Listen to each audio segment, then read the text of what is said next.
The Brevard City Council held its regular meeting on February 19th.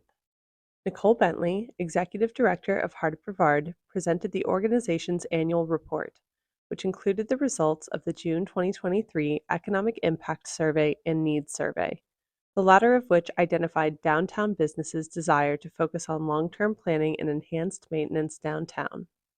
Anna Davis and Maggie DeLapp of Heart of Brevard's Built Environment Committee reviewed the findings from their third annual Downtown Walkability Assessment, which identified sections of downtown sidewalks in need of improvement.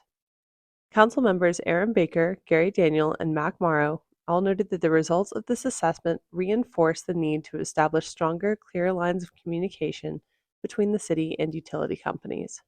During the public hearing period, Assistant Planning Director Aaron Bland reviewed the proposed amendment to expand Planning Board's role in zoning map amendments. Currently, Planning Board can only approve map amendments proposed by staff or recommend reduction in the area proposed by staff.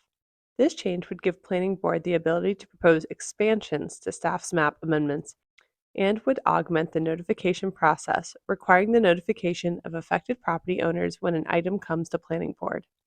During the unfinished business period, Council voted to table the proposed expansion of the Downtown Development Overlay District until the architectural standards updates are made to Chapter 5 of the city's Unified Development Ordinance. City Manager Wilson Hooper then previewed the city's revenue outlook in anticipation of Council's upcoming strategic planning session. Mr. Hooper provided the following financial forecast, pending more concrete figures slated to come out later this spring. Under the general fund, the data suggests a slight increase in the local property tax base and a statewide slowing or flattening of sales tax revenue. ABC revenue is expected to continue rising slightly. Powell bill funding for streets and sidewalks will also likely go up 8 to 10%. Given the increasing expenses associated with recycling and refuse collection, Mr. Hooper will likely suggest moving the sanitation fund back into the general fund. An early analysis by the Environmental Finance Initiative at UNC projects that the city's current rate model for the Water Sewer Fund is sustainable for only another decade.